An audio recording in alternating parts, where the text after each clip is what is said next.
Hi நண்பர்களே, நலம் 360 சேனலுக்கு உங்களை அன்போடு வரவேற்கிறேன். இன்றைக்கி நம்ம வீடியோவில் எதை பற்றி பார்க்க போகிறோன்னா, நம்ம தமிழ்நாட்டில் சூப்பராக வளரும் ஒரு பழம் பப்பாளி. இதை சில பேர் சாப்பிடவே மாட்டாங்க, இன்னும் சில பேர் தினமும் சாப்பிடுவாங்க. ஆனால் பப்பாளியோட சுவை மட்டும் இல்லை, ஆரோக்கிய நன்மைகள் கூட சொல்லிக்கொண்டே போகலாம். இன்றைக்கி நம்ம பப்பாளி சாப்பிட்டா உடம்புக்கு கிடைக்கும் பலன்கள், தோல், முடி, கல்லீரல், செரிமானம், பெண்களுக்கும் ஆண்களுக்கும் தனித்தனி நன்மைகள் எல்லாத்தையும் பார்த்து தெரிஞ்சுக்க போகிறோம். இதை தெரிஞ்சுக்கிறதுக்கு முன்னாடி நலம் 360 சேனலில் சப்ஸ்கிரைப் பண்ணாதவங்க சப்ஸ்கிரைப் பண்ணிக்கோங்க. மறக்காமல் பெல் ஐக்கானை ப்ரெஸ் பண்ணிக்கோங்க. வாங்க வீடியோக்குள்ளே போகலாம். பப்பாளியில் vitamin A, C, E, K நிறையவே இருக்குது. ஃபைபர் அதிகம், அதனால் செரிமானத்துக்கு நல்லது. பீட்டா கேரட்டின், ஆன்டி ஆக்சிடென்ட்ஸ் நிறைய இருக்குது. இயற்கை சர்க்கரை சத்தான எரிசக்தி தரும். பப்பாளியில் இருக்கும் பாப்பைன் என்னும் என்சைம் அஜீரணத்தை சரி பண்ணும். மலச்சிக்கல், வயிற்று வலி குறையும். கொழுப்பு, புரதம், கார்போஹைட்ரேட்லாம் எளிதாக ஜீரணமாகும். பப்பாளி சாப்பிட்டா கல்லீரல் சுத்தமாகும். யூரிக் ஆசிட் குறைக்கும். சிறுநீரக கற்கள் வராமல் தடுக்குது. அடுத்ததாக பெண்களுக்கான நன்மைகளை பார்க்கலாம்.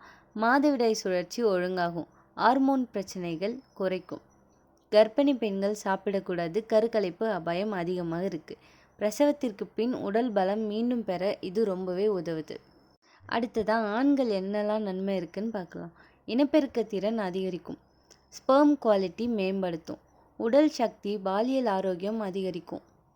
நம்மளோட முகத்தில் பப்பாளி பேஸ்ட் போட்டால் பிம்பிள், கரும்புள்ளி குறையும். தோல் பளபளப்பாக இருக்கும். வயதான சுருக்கம் தடுக்கும். முடி உதிர்வு குறைக்க பப்பாளி ஜூஸ் உதவுது. பப்பாளியில் இருக்கிற ஆன்டி ஆக்சிடென்ட்ஸ் வைட்டமின் சி கொலஸ்ட்ராலை குறைக்குது. இரத்த ஓட்டம் சரியாக இது உதவுது. இதய நோய்களை தடுக்குது. இந்த பப்பாளி பழத்தை தினமும் சாப்பிட்டா காய்ச்சல், சளி இந்த மாதிரி தொற்று நோய் வரவே வராது. நம்ம உடலில் இருக்க ஆன்டி ஆக்சிடென்ட்ஸை இது காக்குது. பப்பாளியில் இருக்கும் லைகோபின், பீட்டா கேரட்டின் புற்றுநோய் செல்களை வளராமல் தடுக்குது. குடல், மார்பகம், புரோஸ்டேட் புற்றுநோய்க்கு பாதுகாப்பு தரும். இந்த பப்பாளி பழம் குறைந்த காலோரி, அதிக ஃபைபர், அதனால் டயட்டுக்கு ரொம்பவே சிறந்தது. வயிறு நிறைய நேரம் பசி இல்லாமல் வைக்குது.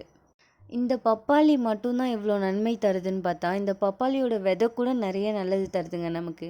பப்பாளியோட விதை கருமிளகாய் மாதிரி கசப்பாக இருக்கும். ஜீரண சக்தியை அதிகரிக்கும்.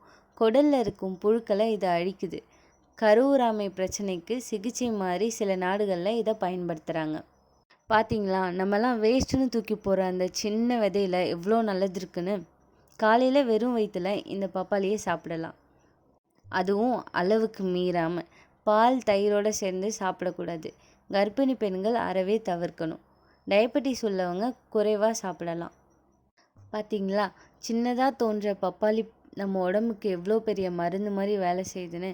பப்பாளி சாப்பிட்டா செரிமானம் நல்லாயிருக்கும். தோல் பளபளக்கும். இதய ஆரோக்கியம் மேம்படும். நோய் எதிர்ப்பு சக்தி அதிகரிக்கும். ஆனால் எல்லாரும் பொதுவாக இது பொருந்தாது. ஒவ்வொருத்தரும் தங்களோட உடல்நிலைக்கு ஏற்ற மாதிரி இதை சாப்பிடணும். நம்ம வீட்டு தோட்டத்தில் பப்பாளி ஒரு மரம் வளர்க்குறது அவ்வளோ பெரிய விஷயம் இல்லை. அதனால் வாரம் 2லேருந்து 3 பப்பாளி பழம் சாப்பிடுங்க, ஆரோக்கியமாக இருங்க. இந்த வீடியோ உங்களுக்கு பிடிச்சிருந்துச்சுன்னா லைக் பண்ணுங்கள், ஷேர் பண்ணுங்கள், மறக்காமல் நம்ம சேனலை சப்ஸ்கிரைப் பண்ணுங்கள். பை.